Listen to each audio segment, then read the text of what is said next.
చాలా హృదయంగా ఎంతో కళకళలాడుతూ జరుగుతున్నటువంటి ఈ తెలంగాణ గద్దర్ ఫిలిం అవార్డ్స్ కార్యక్రమానికి మూల విరాట్ అయినటువంటి గౌరవ ముఖ్యమంత్రి శ్రీ రేవంత్ రెడ్డి గారికి, డిప్యూటీ ముఖ్యమంత్రి మిత్రులు పెద్దలు మా భట్టి విక్రమార్క గారికి, అలాగే మరొక మంత్రివర్యులు జూపల్లి గారికి, నా సహచరుడు, నా ఇష్టడు, నా మిత్రుడైన లోగన్ నాయకన్ కమల్ హాసన్ గారికి, మరో సోదరుడు నాగార్జున గారికి, అలాగే మరొక నాగేశ్వర గారి అవార్డు అందుకోబోతున్న జయసుధ గారికి, అండ్ బెస్ట్ యాక్టర్ సంపాదించే నాగ చైతన్య, అలాగే బెస్ట్ యాక్ట్రెస్ రష్మిక మందన, ఇతర అవార్డు గ్రహీతలందరికీ స్వాగతం పలుకుతున్నాను, అభినందనలు తెలుపుకుంటున్నాను. ఈ శ్రీ పరాభవనామ తెలుగు సంవత్సరాది ఉగాది శుభాకాంక్షలు ఇక్కడ ఉన్నటువంటి ప్రతి ఒక్కరికి, ఆహ్వానితులకు, వీక్షిస్తున్న వారికి, రెండు రాష్ట్రాల తెలుగు ప్రజలకు ప్రతి ఒక్కరికి నా మనస్ఫూర్తిగా తెలుపుకుంటూ నా సంతోషాన్ని వెలిబుచ్చుకుంటున్నాను. ఎక్కడైతే కళాకారులు గౌరవించబడతారో అక్కడ రాష్ట్రం, దేశం, ఆ రాజ్యం సుభిక్షంగా ఉంటుందన్నది నానుడి. దాన్ని సరిగ్గా అర్థం చేసుకుని ఒక సమయంలో కుంటిబడి ఉన్న, లేకపోతే నెగ్లెక్ట్ కాబడినటువంటి ఇదే ఫిలిం అవార్డ్స్ని ఆ యొక్క నానుడి అర్థం పరమార్థం గ్రహించి గౌరవ ముఖ్యమంత్రి గారు మళ్ళీ పునరుద్ధరించి కళాకారులను గౌరవించుకోవాలి, సినిమా యొక్క ప్రభావం ఎంత ఉంటుంది, దాని ప్రతాపం ఎంత ఉంటుంది, ఎంత ఇంపాక్ట్ ఇస్తుంది అనేది తెలుసుకుని ఎంతమందికి ఉద్యోగ అవకాశాలు ఇస్తాయి, ఎంతమందికి ఉపాధి కల్పిస్తుందనే దాని యొక్క ఆంతర్యం గ్రహించి మళ్ళీ దానికి పునర్జీవనం పోసి ఇదిగో ఈ రోజు ఇంత బాగా సజావుగా సాగడానికి, ఇంత హృదయంగా సాగడానికి, ఇంత అద్భుతంగా సాగడానికి కారణమైన వారికి ప్రత్యేకించిన మనస్ఫూర్తిగా నా ధన్యవాదాలు సభాముఖంగా తెలియజేసుకుంటున్నాను. సార్, మనం కలిసిన ప్రతిసారి మీరు సినిమా గురించి, సినిమా అభివృద్ధి గురించి, సినిమాని ఎలా ముందుకు తీసుకువెళ్ళాలంటూ ఈ హైదరాబాద్ అనేది నైసర్గిక స్వరూపంగా ఇది అన్ని దేశం మొత్తంకి మధ్యలో ఉంటుంది, అన్ని రకాల అట్మాస్ఫియర్స్ ఉన్నాయి, అన్ని రకాల అంబియన్స్ ఉన్నాయి, అన్ని రకాల ఇన్ఫ్రాస్ట్రక్చర్ ఉంది as per cinema is concern.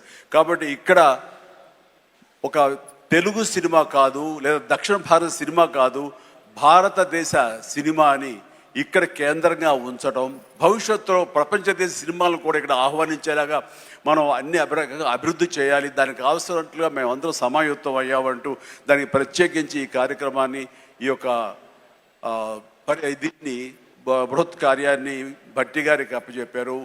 వీరందరూ కలిపి ఈ మధ్యకాలంలో గ్లోబల్ సమ్మిట్ జరిగినప్పుడు అందులో కూడా అంతర్భాగంగా ప్రత్యేకించి సినిమాకి వారు అవకాశం కల్పించి వారిని ఆహ్వానించి మంచి చెడ్డల గురించి తర్కించి చర్చించి దానికి కావలసినటువంటి సదుపాయాలు మీరు ముందుకు రండి, ప్రభుత్వం మీ అండదండలు అందిస్తుంది, ఇది ఈ రోజున పెద్ద ఎత్తున మనం సినిమాకి పెద్దపీట వెయ్యాలి అంటూ వారు ప్రత్యేకించి సినిమాకి ఇస్తున్న ప్రాముఖ్యతకి మనందరం నిజంగా ఎంతో రుణపడి ఉన్నాము. ఎందుకంటే దీని యొక్క ఆంతర్యం, దీని యొక్క విలువ గ్రహించారు కాబట్టి కేంద్ర ప్రభుత్వం కూడా వేవ్స్ అని మన సాఫ్ట్ పవర్ని ప్రపంచ దేశాలకి తెలియచెప్పాలంటూ మన కల్చర్ కానివ్వండి, మన హెరిటేజ్ కానివ్వండి, మన సినిమా కానివ్వండి, మన క్రీడా కానివ్వండి, మన గ్రామీణకు సంబంధించినటువంటి ఆ వాతావరణం కానివ్వండి, మన ఆహారపు అలవాట్లు కానివ్వండి, ఇవన్నీ కూడా ప్రపంచ దేశాలకి తెలియజేస్తే కనుక దాని ఇంపాక్ట్ అంతా ఇంత ఉండదు. వాళ్ళని ఆకర్షించుకోగలిగితే కనుక ఆ రిజల్ట్ వేరు. అందుకనే కేంద్ర ప్రభుత్వం కూడా ఈ సాఫ్ట్ పవర్ యొక్క ఇంపాక్ట్ గ్రహించి దీన్ని వేవ్స్ అని మధ్యకాలంలో నన్ను కూడా అందులో భాగస్వామ్యం చేస్తారు, కమల్ హాసన్ గారి వీళ్ళందరినీ కూడా దాన్ని చూశారు. ఎందుకంటే వాళ్ళందరూ దాన్ని చవి చూశారు. కే పాప్ అని ఒక కొరియాకు సంబంధించి, దక్షిణ కొరియాకు సంబంధించినటువంటి ఒక కే పాప్ కానీ, కే సినిమా కానీ, అలాగే జపాన్కి సంబంధించిన యానిమే కానీ, ఇవన్నీ కూడా వాళ్ళ యొక్క కంట్రీ ఎకానమీని ఇంపాక్ట్ చేసి దానికి ఎంతో తోడ్పాటు అందించింది, వాళ్ళ జీడిపి పెరిగింది. కాబట్టి ఇది చాలా తేలిగ్గా సినిమా కదా, ఏముందిలే ఇందులో అనేలాగా తేలిగ్గా తీసుకోకుండా దీని యొక్క ప్రభావంతో మన రాష్ట్ర ఎకానమీ కూడా పెంచుకోవచ్చు. ఈ రోజున మన పేరు ప్రఖ్యాతులు కూడా తీసుకోవచ్చు. ఎక్కడ సరే ఇప్పుడు హాలీవుడ్ అంటే మనం ఒక అగ్రరాజ్యం గుర్తుకొస్తుంది. అలాగే ఇండియన్ సినిమా అంటే ఈ రోజున హైదరాబాద్, తెలంగాణ గుర్తుకు రావాలన్న ముఖ్య ఉద్దేశంతో మన ముఖ్యమంత్రిగా చేపట్టే బృహత్ కార్యక్రమానికి మనందరం చేదోడుగా ఉంటామని, ఇండస్ట్రీ మీ వైపు ఉంటుందని మనస్ఫూర్తిగా ఈ సందర్భంగా నేను తెలియజేస్తూ, మీరు ఎలాంటి ఆర్డర్స్ ఇచ్చినా సరే శిరసా వహిస్తూ ముందుకు తీసుకువెళ్తామని సందర్భంగా మీకు తెలియజేస్తాను సార్.